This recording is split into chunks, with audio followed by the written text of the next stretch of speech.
Evening, very warm welcome to everyone. Thank you for coming along to the exhibitor information evening. Thank you, Alex, for having me.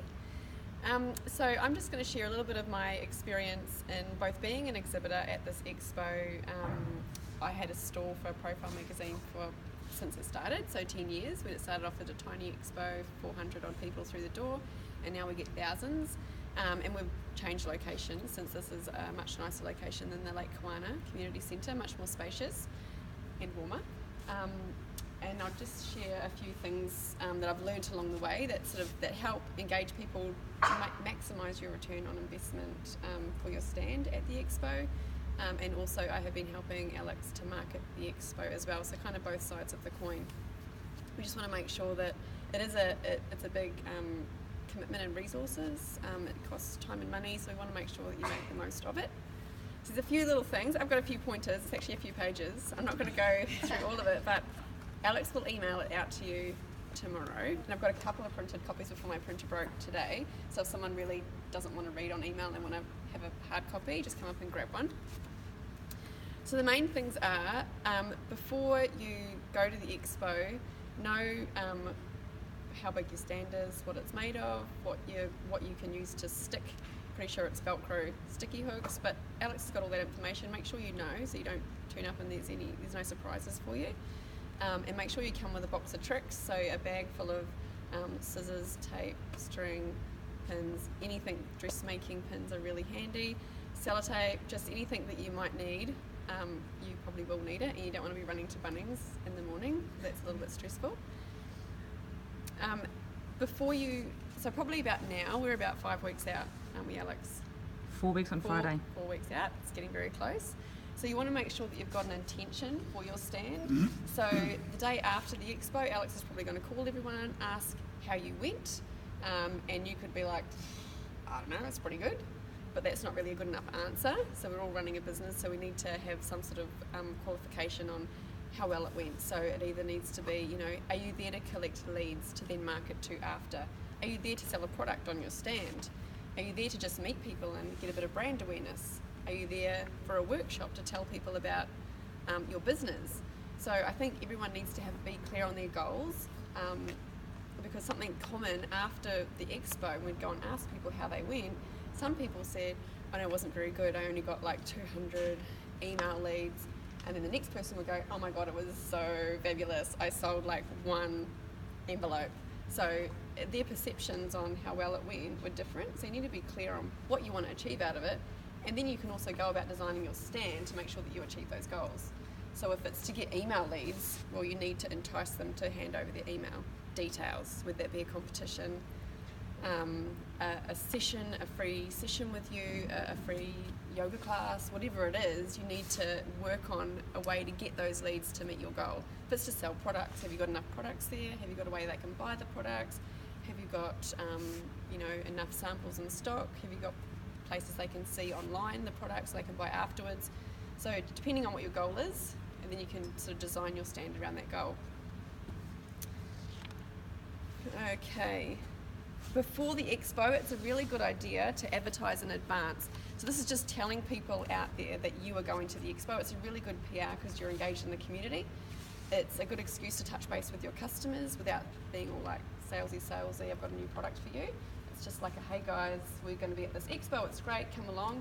And if you think about each individual business owner, they've all got a network that they can tell, and that's what makes the expo so great, is that collectively we've got like a ginormous audience, as well as the public that we're just marketing to that are cold coming in. So collectively we can cross-pollinate and we can get a huge amount of people to the expo. So your fellow trade stall holders are relying on you to be proactive as well. So advertising could be like, putting it on your social media, sending out an email to your database, having a little sign in your store. There's, talking to your customers about it, being excited about it. There's all sorts of different ways you can go about advertising the fact that you're going to the expo. You could comment on the expo Facebook page because that's got 3,000 followers. We are putting everyone's brand on the Facebook page, but there's nothing stopping you from engaging in that audience too. So it's all going to help create a bit of a hype and get people here. You're all attending the exhibitor night, 10 points for you, no points for anyone that didn't turn up. Shh, it's on video. Oh, sorry. 20 points for everyone. Oh, you guys are watching the video, so you still get points. Excellent.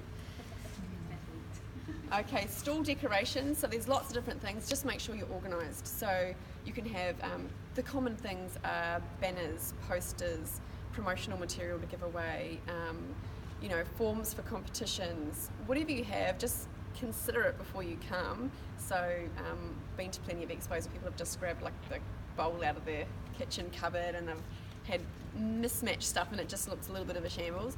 It needs to look good. So just consider it beforehand. There's lots of really cheap stuff you can buy from Kmart. There's places you can hire stuff from.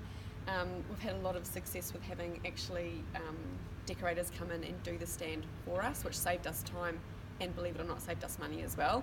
And we had beautiful armchairs and a rug, and it just looked so very welcoming.